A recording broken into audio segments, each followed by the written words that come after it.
So let us let the people get excited about Bitcoin and all these new coins, because they'll be more willing to adopt our coin or the government issue, because the government has to give the final say so. And if things get bad, as a lot of people predict, the government will say, hey, we're going to get everyone, $2,000 into your account by tomorrow of the new currency that's going to be issued, but it's going to come through the Treasury or the Federal Reserve as a digital backed currency. Everyone with a Social Security number will get a wallet. You could just log in at this website here, put your Social Security number in, that's your wallet address. We're going to send you $2,000 to get you started. We're sorry about the market collapse. So that's kind of how this stuff always seems to play out. There's someone to point the blame on. In actuality, the monster has grown too large to sustain itself, and it needs a new excuse, or it needs to restart, or need a reboot.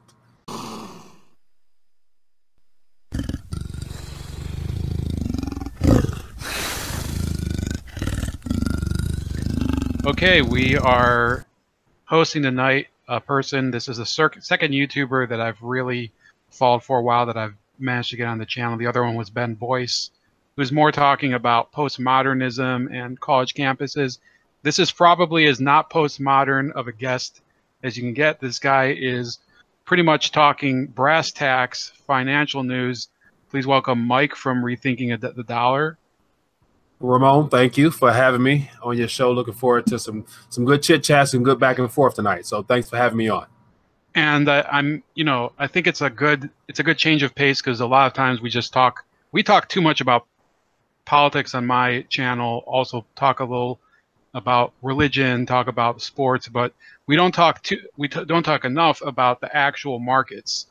And I did want to get some background. What was the motivation for you to become educated in currencies, markets, and economics in general? And then why did you decide to take all of that knowledge and opinions to YouTube? Good point. Good question there. And so for me personally, it started in my, younger years when I was involved with sports. And so during my, right after college years, I ended up playing professional basketball. So I had the privilege of kind of living out my dreams in a sense and traveling the world. And through having lived in various countries from everywhere in South America to a couple places in Europe, I was fascinated with currencies. And so, receiving pay in most of those currencies, I was always curious as to the exchange ratios between the dollar and, say, for example, the Argentina peso or the Uruguay peso or the Chilean peso or the Swiss franc. And so, everywhere around the world, their exchange ratios always fluctuated. And so it really got me to dive deeper into why that is. And in doing so, I've learned about a lot of history about those countries, and then came across the idea that all those fluctuations had to do with a lot of market manipulations, as well as just poor fiscal and monetary policy. And then it really got me to thinking about here in the United States of America and how the dollar is not much different, other than currently being the current reserve status currency, the #1 currency on the planet. But other than that, we're all in the same boat. So from there, from years and years ago, I kind of fell in love with the idea of educating myself in monetary matters. And then now to this day, I still do a lot of traveling, and I'm still, curious about how the government and monetary policy really impacts the people's purchasing power with their currency units. So that's kind of how it started for me. In terms of personal finance, so common citizens, they usually, or ones who are able to, they invest in cautious strategies like 401ks, IRAs, Roth IRAs, annuities, and hedge funds. Do you think that these are also, I know the answer, but do you think these are also vulnerable during the bursting of a financial bubble collapse? Yes, definitely. And so, and of course, it's all my opinion, of course, not able to give financial advice, but, history has shown, if you just look at any other country outside of the United States of America that has actually gone through some type of market correction or collapse, as some people like to say, the stock markets, everything has been labeled as safe. Everything has been labeled as conventional financial assets have all suffered big time. So I don't see anything happening within this country being any different, other than the fact that if it does happen in this country, it's going to be a ripple effect that'll just rip across every other planet and every other market, and it'll bring everything down. But the whole idea that you have basically 3 or 4, I actually put together like a graph that I haven't released yet, but 3 or 4 or 5 mainstream forms of investment tools. You have equities, you have bonds, you have real estate, you have all the spinoffs of mutual funds and all the creation of these annuities and insurances, all these paper-based financial assets that have been put in place to keep the wealth of people in the system. And so it's offered to the public as a way to, you invest, into these markets and you'll get a return in 20, 30, 40, 50 years. In actuality, all this, retirement scheme in and of itself is a newer concept. And so the actual idea of the pension was, to my knowledge, the first thing that came about to reassure people that, if you work really hard for us, we will be responsible for making sure you live the latter part of your years comfortably the way you lived, when you were working for us.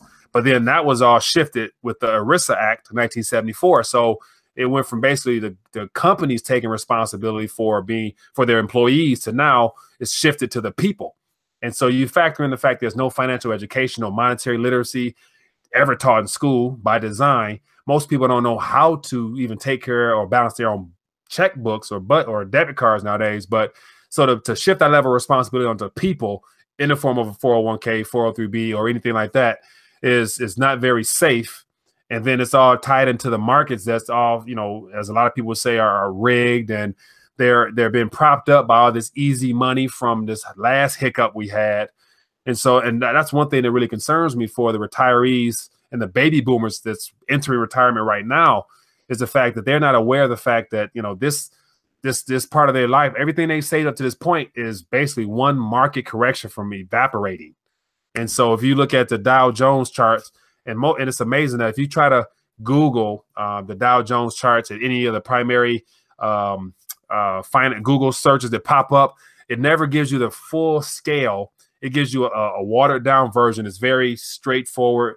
It doesn't show you the entire span of where you see those major dips of like the 99.com bubble, 08, 09, to where you see it go up and then it just drops, go up and drops. And so if you just look at that right there is scary to me, because it's saying that any minute now we're at all-time highs. And if this thing corrects or drops at any percentage at the same way it did in 09 or 99, 2000, that's going to hurt. That's going to hurt big time, because that's, as some people say, 50, 60, maybe 70% correction. And in my opinion, there's no recovery from that, because if the market is basically being propped up by easy money, we can't have easy money forever. So, where's the money going to come from? So I don't think the stock market and all those conventional assets will be the same when things do correct and the new economy is introduced, and how we, the whole idea of investing, I think, is going to change when this next market correction kind of happens, I believe. Again, what about, those are like kind of the traditional conservative, cautious strategies. What about, so day trading, commodities, futures, and then you talked about precious metals. What are like some of the, would you recommend more people get involved in that, or would you say like kind of stay away? Good question there. So the day trading, the futures, and all the things out there, those are, in my opinion, those are for experts, people who know what they're doing. And that's a very small few of the population, because it requires a very unique skill set in order to recognize and read markets, to be a good analyst, to be able to, know what you're doing. So those are not what I would consider investment strategies. Those are careers. Those are things that people do to get quick gains. And so I believe that the people involved in those markets, day traders especially, if you know how to work the markets, you can make a lot of money now.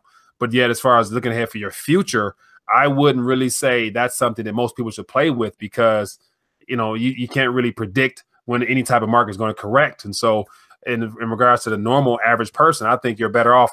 I personally, my motto is, especially with how volatile the market's been, and it's going to continue to be throughout this year, I'm not more so concerned with just chasing yield and chasing, interest on any type of money that I have anywhere. I'm more so worried about preservation. I want to preserve what I do have, believing that if I, position, what I do have, the very little bit I do have, into things that have proven and been able to withstand a test of time, it's inevitable. It's kind of built into the monetary system that, the monetary system is designed to inflate to the point of where it bursts. So when it bursts, I mean, anyone who's holding some steady and that has gained in nominal value will be okay on the other end. And the only thing that's really proven that has been sound money. And so that's why I'm really big on understanding or helping people understand the idea that, the whole rethinking a dollar aspect is really understanding what a dollar is, understand the difference between a Federal Reserve note and a dollar. And the Federal Reserve note is just our national currency we use on a day-to-day basis. That's created by the Federal Reserve Bank and lent to the government and owed back with interest. Whereas in the dollar that has been constitutional based, the one that was mentioned in the Coinage Act of 1792 is an actual defined weight of silver. And so if you actually know that and actually learn to shift your thought process and distinguish between a dollar and a note, then you will know that you probably want to have some weight in your possession that you can't you can't devalue weight. You can try to play with the markets. You can, dump a bunch of futures into the market to lower the price. But at the end of the day, if you stuck with an ounce of gold or an ounce of silver, you have more wealth than a good chunk of the world at the end of the day. Because you think about it, most people don't really have precious metals or sound money in their possession at all. So and my belief is that, in this new economy or this new market that's coming after everything corrects, anyone who's holding on to any form of weight of metal will do just fine, because it all has to be revalued to some new currency. And it's going to be favorable for those who actually understand what money is and be willing to exchange a little bit of that to get back into the new economy. So definitely, I would say, don't play with fire. But yeah, that's just my opinion. And so if you want to make some money, you want to, get some yield on whatever, you go day trade and do all those things you want. But realize you're playing with paper, you're playing with digits. And at any minute, it can be inflated away just as easy as it was created. Whereas in the stuff that comes from under the earth, that's God's money. So you can't really play with that. So then given that, what's your recommendation for lower income Americans that may be looking for an investment but don't have substantial expendable capital to do so? I mean, so would you say they should maybe incrementally invest something in precious metals or? Yeah, definitely. Good question there. Good question there. So my thing is, everyone in the United States of America is blessed enough to be able to afford something. And so you don't have to, a lot of people get discouraged at the actual gold price, because I didn't look today, but it's like 1,300 an ounce. And so I myself am not a big fan of acquiring, an ounce in and of itself, but I am a fan of grams. And so whether it be a gram of gold or a gram of silver, a gram of gold is $40, $45, $50, depending on the premium on top of it. But that's not a lot of money. That's the equivalent of a cell phone bill. But you're buying it with the idea that it's a hedge and a form of insurance against your fiat currency. So, I was trying to work out a formula to kind of give people an idea of how much insurance coverage you might want to have on your capital. And so I'm playing with some figures, but I can just give you an idea. But for those that are well off, it's no problem to have an ounce of gold, say per $20,000, $30,000 of your net worth, just because if the currency does inflate or hyperinflate, just looking at Weimar Republic from back in the day, that 1 ounce of gold can easily be revalued in paper terms at $50,000, $60,000, type of thing. But yet, if you don't have the type of money, if you're just someone who just a 9-to-5er, such as myself, that just got bare minimum, then if you have, say, $1,000 of emergency fund saved somewhere, a good way to ensure that 1,000 would be to have, I think it was maybe 4 or 5 ounces of silver, which would probably be $100. And so that's basically 10%. You're putting 10% of your paper asset into metal, which saying that, if there is a market correction and that $100,000 is inflated away, you're going to surpass 1,000 plus some in regards to having actual the ability to exchange those metals for paper in a market crisis type of situation. So it doesn't take much basically to preserve your capital in preparing for what could be something we've never seen before on a global standpoint. So just my thoughts, but definitely everybody can afford something. A gram of silver is 75 cents. Like, how can you not find 3/4 on the floor and go to your coin store and get you 1 gram? 1 gram is more than a lot of the majority of the 300 million people in this country have. So you'll be better off. You'll be well off, I believe. So let's get back to the crisis, because we've been talking around it. Are there steps that the government can take to avoid it? Is the Federal Reserve Bank aggravating the issue by raising interest rates, or is that a necessary move? Ooh, good point there. And so I believe that apart from there being some divine act from above, from God himself. I don't think there's no way of really preventing what is inevitable, just because, like I mentioned before earlier on, is that this is all based upon debt. You know, every single thing, every unit of account, every monetary unit in your possession, my possession, it's all in debt instruments. So another thing that people don't really realize is that every Federal Reserve note in your possession doesn't actually belong to you. And so it's a actual property of the Federal Reserve that was lent to our government and filtered through our banking system in the form of, you know, our hourly wage or whatever, and given to us, but expected back. So it doesn't really belong to us. So I would say that the idea that we're based upon debt, everything is ran by debt. Only way this can continue on is by debt. There's no way of avoiding it, because I think we're reaching a point where most people are tapped out.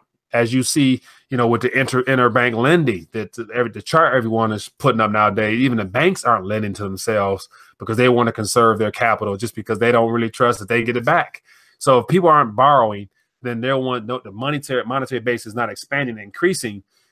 It's going to stop. It's going to come to a halt. So at some point, the government is going to have to, as they're doing now with this whole tax bill, of trying to put $2,000 or $1,500 back into the public's hands and hoping they spend more. And then they're going to do this infrastructure spending by borrowing money so that they can create jobs so people can spend more. So we're a consumption-based economy, and our government is dependent upon debt. I don't think there's no way of correcting this.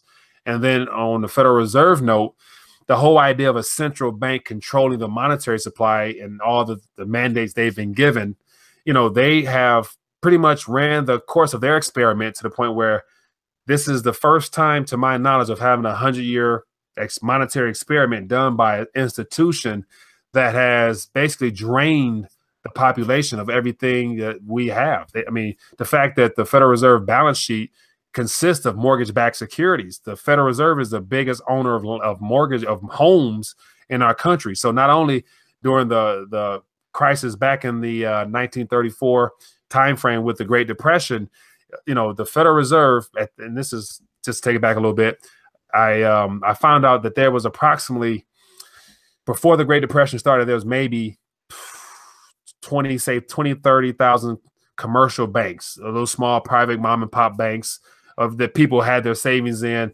After the Great Depression happened, more than half of those banks closed, but yet the too big to fail banks, or the money trust, which were the Rockefellers, the JP Morgans, those 5 or 6 institutions that right now run our entire monetary system, those same banks were given a chance to grow to where they now have become more powerful than our political structure. So the Federal Reserve is actually the company started by those big banks, those too big to fail banks. And those too big to fail banks are the primary shareholders in the Federal Reserve. So you have an entire corporation that has grown massively and then actually owns physical property and owns stock now and things like that. So the whole experiment, I believe, is coming to an end, because it's not much more they can steal from the American people, because we're already indebted to them. We're using their debt in the form of our currency. So, you know, where else can this go? And that would lead me to believe that that's why this whole digital currency, cryptocurrency, is being positioned right at this point in time in history, because they need another alternative. So I did a video about the Fed coin. And so the idea that the Federal Reserve they're studying it, as the new Federal Chairman Jerome Powell mentioned. He says very interesting, and they have some committees and things set up to explore it.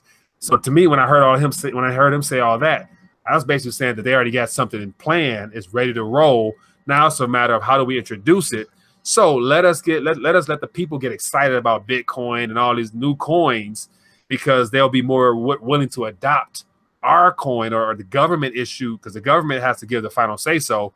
And if things get bad, as a lot of people predict, the government will say, hey, we're going to get everyone, you know, $2,000 into your account by tomorrow of the new currency, as Jim Willie mentioned, the Shice dollar, or I won't say the other word, but that new currency that's going to be issued, but it's going to come through the Treasury or the Federal Reserve as a digital backed currency. Everyone with a Social Security number will get a wallet. You could just log in at this website here, put your social security number in, that's your wallet address. We're going to send you $2,000 to get you started. We're sorry about the market collapse. We're going to get at those. I'm probably going off the cuff here, but we're going to get at those Russians for crashing the stock market. We're going to war. So that's kind of how this stuff always seemed to play out. There's someone to put the blame on. In actuality, the monster has grown too large to sustain itself, and it needs a new excuse, or it needs to restart, or it needs a reboot. And so that's where we're heading, I believe. And that sounds horrible and timely. So I do have 3 more questions, if you're willing to stay. Yeah, go ahead. Definitely. So one more about financial crashes. So Occupy Wall Street, the movement began following the '08 Wall Street meltdown, but eventually lost steam. Do you notice anything in their rhetoric that was a proper criticism of world fiscal policy? Also, do you think a coming collapse will cause another flare-up of anti-capitalist mass movements? Not sure on the whole Wall Street movement. I think it was.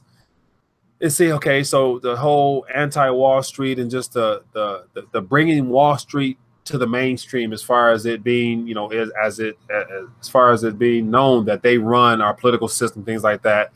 And so I don't see that really having impacted much, because most people at the end of the day are going to believe whatever the politician or whoever the president's in office is at that moment, whatever that person says that the reason might be for the hiccups.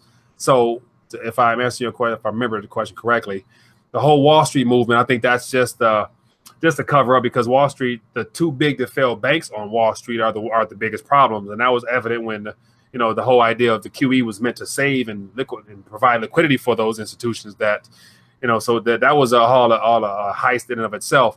But let me see, I was losing my other thought. I had something in mind. Can you repeat that? It's the second part of that question again. You mean, did you notice anything in the rhetoric that was a proper criticism of world fiscal policy? Okay, so just to chime on that briefly. Now, what has been interesting is how, since the whole hiccup of 08-09, how the whole SDR, that whole conversation really came into the light, as far as the SDR being put into play as that next world money that's needed. And then you hear a lot of those acronyms, the BIS and the World Bank and all those institutions prior to the crashes of 08-09, I never knew anything about. And so those institutions, I believe, stepped to the forefront to kind of take away some of the attention from Wall Street and the central banking crisis, to where now they position those institutions as being somewhat of like saviors, saying that I think it was the BIS mentioned something about the fact that the U.S. the economy is a little bit unstable. It's of a concern to us. And so all that rhetoric that they've been coming out with has really become more of a way of diverting attention from the primary problems, when the primary problem is the Federal Reserve Bank of itself, because that's the primary and the biggest bank. So I think that what we've heard and what we're hearing so far is designed to keep the too big to fail banks out of the mainstream news, and they're using all of the international companies to kind of be the good guys coming in, saying that things are a problem now. We need to dial back on this and dial back on that. But that's my thoughts, and I hope that answers your question. Okay. So last 2 questions are a little more about YouTube and kind of your channel. Mm-hmm. So I noticed that your channel does not talk so directly about current political events. Mm-hmm. Do you think that political buzz blurs the truth concerning financial news? Good question there. I do believe that it is possible to get caught up in the political landscape, which is a diversion from the true problem, which has to do with the money. You follow the money, you find out all the crimes and everything that's been meant to be swept under a rug. And so I, a while back, got away from the whole, Democrat Republic, because that whole system, of just having 2 parties, but they're all intertwined. They all went to the same Ivy League schools. They're all in the same societies and groups. Doesn't really do us justice as saying that's a true political structure. I think it's more so it's being shown to be somewhat of a fraud when you have a guy who's labeled as an outsider, such as President Donald Trump, comes in, and then you have every prior president, Republican or Democrat, saying they're going to vote for Hillary regardless. And so that in of itself let me know that these people are all, they're following the same script and the same narrative dealt out by somebody. And so I don't really get into the political side of things because I don't think it really, at this point, it really matters because of, once again, because we're a debt-based economy, we need debt continuously. I know whether it's Obama, Trump, or Hillary, whoever's in office, they're going to have to borrow the difference in order to fund the government. So nothing new policy-wise is going to be implemented. At no point will we ever have I forgot what the word is called. When you don't have a deficit, you have a surplus, right? So it's the chance of us having a surplus, is never going to happen, in my opinion. And I even question the surplus we had under Bill Clinton. So, so no matter who's in office, whether it was that was my next question. Was it a real surplus, or was it just a positive yearly surplus? I at that point was too young, never really did any deep diving, but from gentlemen I've interviewed and talked to, they basically maneuvered some of the numbers. I mean, they shifted some of the numbers, did some debits, some credits type of thing, and made it look and appear as if it was on some very positive type things. But that's another thing with the statistics being given now. Only a person who has sole confidence in their political figures would take those figures for what they are presented as. So in the history books, Bill Clinton will go down as, only president in the 21st century or 20th century that ever, ran a surplus. Okay, but if you don't know economics, if you don't know how the governmental system worked, you'd be like, oh, that's great. The Clintons, they were, who really knows? That's the thing. Like, even if you look at former people who speak out against them, such as David Stockman, and you have another gentleman, I can't think of his name, but he's a guest on a Greg Hunter show a lot, Paul Craig Roberts. Those people were economists that actually worked in different administrations. And I believe they themselves mentioned that those numbers weren't really as factual as they want the public to believe. So with that being the case, I don't get into politics that much, just because it doesn't matter who's in office. We're going to have to borrow. We're going to have to, devalue the dollar, and that's going to rob people of purchasing power. The cost of living will go up and the standard of living will go down. So that's baked into the cake.